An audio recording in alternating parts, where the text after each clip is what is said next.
तो दोस्तों WWE के सबसे बड़े इवेंट रेसलमेनिया के आयोजन में अब गिने चुने दिन ही बचे हैं। बता दें कि WWE को रेसलमेनिया 40 से पहले केवल स्मैकडाउन का ही एक एपिसोड अब आयोजित करना है। WWE स्मैकडाउन के इस एपिसोड के जरिए शोज ऑफ शोज के बिल्डअप का धमाकेदार तरीके से अंत करना चाहेगी। इस साल रेसलमेनिया में कुछ बड़ी चीजें होने की उम्मीद की जा रही है। इसके अलावा इस सबसे बड़े इवेंट में कुछ चीजें पहली बार होती हुई भी दिखाई दे सकती हैं। इस वीडियो में दोस्तों हम कुछ ऐसी चीजों का जिक्र करने वाले हैं जो कि WWE रेसलमेनिया 40 में पहली बार हो सकती है। तो नमस्कार दोस्तों, WWE डबल धमाल में आपका स्वागत है। तो दोस्तों रेसलिंग से जुड़ी हुई ताजा अपडेट के लिए चैनल को सब्सक्राइब करें क्योंकि ये फ्री है और यहां आपको हर प्रकार की रेसलिंग जगत से जुड़ी हुई ताजा अपडेट मिलती रहेंगी। तो चलिए दोस्तों वीडियो को आगे बढ़ाते हैं। दोस्तों बात करेंगे सबसे पहली चीज का जो हो सकती है पहली बार। ड्रू मैकिंटायर का मुकाबला होगा सेथ रॉलिंस से for the world heavyweight championship. Drew McIntyre को रोड टू रेसलमेनिया 36 के दौरान बड़ा पुश यहां पर दिया गया था। हम बात कर रहे हैं रेसलमेनिया 36 की, जहां ड्रू मैकिंटायर ने रॉयल रंबल 2020 जीतने के बाद खाली एरिना में रेसलमेनिया में ब्रॉक लेसनर से WWE चैंपियनशिप जीती थी। दोस्तों इसके बाद हुआ क्या था कि मैकिंटायर दूसरी बार WWE चैंपियन भी कोविड एरा के दौरान ही बने थे। उस टाइम कोविड चल रहा था और जो सारा एरिना था वो खाली था।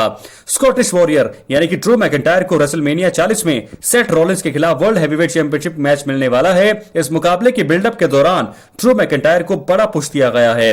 इस वजह से ऐसा लग रहा है कि मैकिंटायर इस साल रेसलमेनिया में सेथ रॉलिंस को हराकर पहली बार लाइव ऑडियंस के सामने वर्ल्ड चैंपियन बनते हुए इतिहास रच सकते हैं। तो दोस्तों ऐसा पहली बार होगा जब वो फैंस के सामने चैंपियन बने हों, क्योंकि ऐसा पहली बार ये उनका सपना भी रहा है कि क्राउड के सामने वो वर्ल्ड चैंपियन बनना चाहते हैं। तो दोस्तों क्या है आपकी राय? अपनी राय कमेंट बॉक्स में जरूर दें। क्या ऐसा होगा?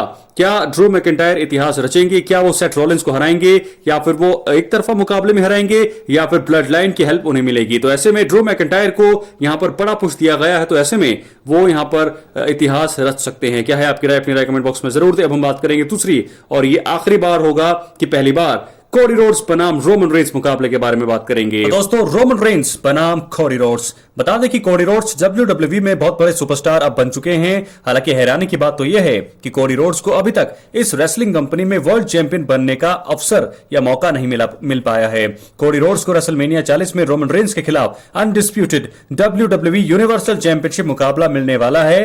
देखा जाए तो अमेरिकन नाइटमेयर WWE में ट्राइबल चीफ के टक्कर के चैलेंजर हैं। अगर रोमन रेंस को रेसलमेनिया 39 में ब्लड लाइन का साथ ना मिला होता तो कोडी रोड्स उसी वक्त उस अनडिस्प्यूटेड WWE यूनिवर्सल जो चैंपियन है बन सकते थे।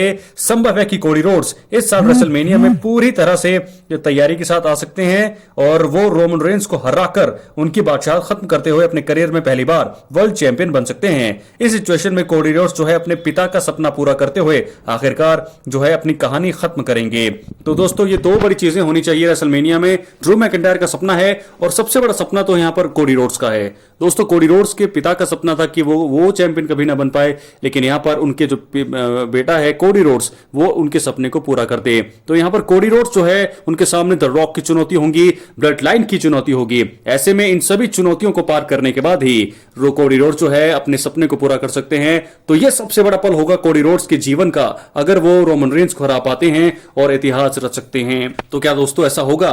बहुत ही ज्यादा चांस लग रहे हैं इस चीज के कि ऐसा होगा, लेकिन अगर चीजें सही रही, कोई चीज बीच में ना हो, ब्लड लाइन या और चीजें भी यहां पर कोई कोडी रोड्स के साथ धोखा ना हो, तो यहां पर कोडी रोड्स के जीतने के चांस सबसे ज्यादा लग रहे हैं। तो दोस्तों क्या कोडी रोड्स रचेंगे इतिहास? अपनी राय कमेंट बॉक्स में जरूर दें। मिलते हैं अगली वीडियो में, तब तक के लिए बहुत बहुत धन्यवाद। चैनल को सब्सक्राइब करें।